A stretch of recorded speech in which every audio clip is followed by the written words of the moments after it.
Hi అందరికీ నమస్కారం. Welcome to బాలాయ్ న్యూగర్స్. మన ఇండియన్ గవర్నమెంట్ ప్రతి సంవత్సరం చాలామందికి ప్రెస్టీజియస్ అవార్డ్స్ ఇస్తుంది. లైక్ ఖేల్ రత్న, భారత్ రత్న, పద్మభూషణ్, పద్మవిభూషణ్ ఇలాంటి అవార్డ్స్. దాన్ని మనందరికీ తెలిసిందే. కాకపోతే వాటి మధ్య డిఫరెన్స్ ఏంటి, అసలు అవార్డ్స్ ఎలా కేటగరైజ్ చేసి అవార్డ్స్ ఇస్తారనేది నేను ఈ వీడియోలో మీకు క్లియర్గా ఎక్స్ప్లెయిన్ చేస్తాను. వీటిలో ఫస్ట్ అండ్ ఫార్మోస్ట్ అవార్డు ఏదైనా ఉందంటే అది భారతరత్న. ఇండియాలో హయ్యెస్ట్ సివిలియన్ అవార్డు కూడా ఇదే. 1954లో ఇంట్రడ్యూస్ చేశారు. Based on science, arts, literature, public service, sports ఇలా ఏ ఫీల్డ్లో అయినా సరే ఎక్స్ట్రాడినరీ కాంట్రిబ్యూషన్ చేసిన వాళ్ళకి అవార్డు ఇస్తారు. ఆల్రెడీ ఈ అవార్డు అందుకున్న కొంతమంది ఎగ్జాంపుల్స్ అంటే డాక్టర్ ఏపీజే అబ్దుల్ కలాం గారు, సచిన్ టెండూల్కర్ గారు ఇలాంటి వాళ్ళకి ఆల్రెడీ ఇచ్చారు ఈ అవార్డు. భారతరత్న తర్వాత సెకండ్ హైయెస్ట్ సివిలియన్ అవార్డ్స్ అంటే పద్మ అవార్డ్స్, పద్మవిభూషణ్, పద్మభూషణ్, పద్మశ్రీ. ఇందులో ఆర్డర్ ఎలా అంటే ఫస్ట్ పద్మవిభూషణ్, ఎక్సెప్షనల్ సర్వీస్కి ఇచ్చే second highest civilian award after Bharat Ratna. Second వచ్చేసి పద్మభూషణ్, హై లెవెల్ డిస్టింగ్విష్డ్ సర్వీస్కి ఇచ్చే అవార్డ్. థర్డ్ది వచ్చేసరికి పద్మశ్రీ, ఎనీ ఫీల్డ్లో అవుట్ స్టాండింగ్ కాంట్రిబ్యూషన్కి ఇచ్చే అవార్డు. అండ్ ఈ అవార్డుకి అందరూ ఎలిజిబులే, like teachers, doctors, farmers, social influencers అందరూ ఎలిజిబులే. మీకు సింపుల్గా చెప్పాలంటే ఒక టీచరు ఒక స్కూల్లో ఒక హండ్రెడ్స్ ఆఫ్ స్టూడెంట్స్కి వాళ్ళకి ఎడ్యుకేషన్ బాగా చెప్తా ఉన్న వాళ్ళని పద్మశ్రీకి నామినేట్ చేస్తారనమాట.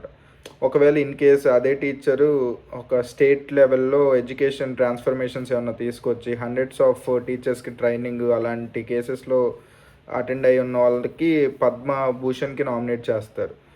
అదే ఒక టీచర్ ఆయన తీసుకొచ్చిన ఎడ్యుకేషన్ ట్రాన్స్ఫర్మేషన్స్ ఇండియా వైడ్గా రెవల్యూషన్ వచ్చి and international recognition or India wide recognition వస్తే అలాంటి వాళ్ళని పద్మవిభూషణ్కి నామినేట్ చేస్తారు. నెక్స్ట్ సెక్షన్ వచ్చేసరికి గ్యాలంటరీ అవార్డ్స్. ఇది బేసిక్గా మిలిటరీ పీపుల్కి ఇస్తారు. కైండ్ ఆఫ్ పరమ్వీర్ చక్ర, మహావీర్ చక్ర, వీర్ చక్ర అని. ఇది పరమ్వీర్ చక్ర అనేది వార్ టైంలో హయ్యెస్ట్ బ్రేవరీ అవార్డు అనమాట.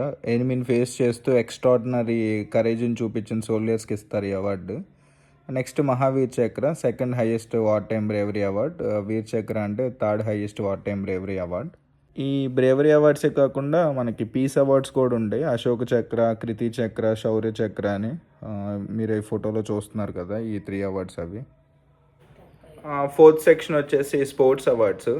ఇండియన్ గవర్నమెంట్ స్పోర్ట్స్లో ఎక్సలెన్స్ని గుర్తించి కూడా అవార్డ్స్ ఇస్తారు ఎంకరేజ్ చేయడానికి.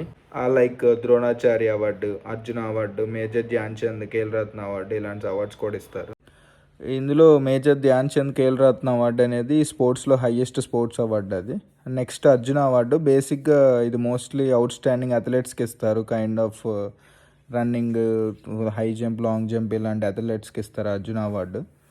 ద్రోణాచార్య అవార్డు అంటే మనకి పేరులోనే అర్థమవుతుంది కదా, బెస్ట్ కోచెస్కి ఇచ్చే అవార్డు అది. అండ్ ఇవే ఇండియన్ గవర్నమెంట్ ఇచ్చే మోస్ట్ ప్రెస్టీజియస్ అవార్డ్స్. ఇవే కాకుండా ఇంకా బాల పురస్కార్ అవార్డ్స్ అని ఇండియా ఫిల్మోగ్రఫీకి ఇచ్చే అవార్డ్స్ కూడా ఉంటాయి. కాకపోతే ఈ వీడియోలో నేను ఈ అవార్డ్స్ వరకే కవర్ చేద్దాం అనుకున్నాను. I hope so you like this video. If you like this video, please like, share and subscribe to my Bala Universe. Next వీడియోలో ఇంకొక ఇంట్రెస్టింగ్ టాపిక్తో మీ ముందు ఉంటాను. Thank you. జై హింద్.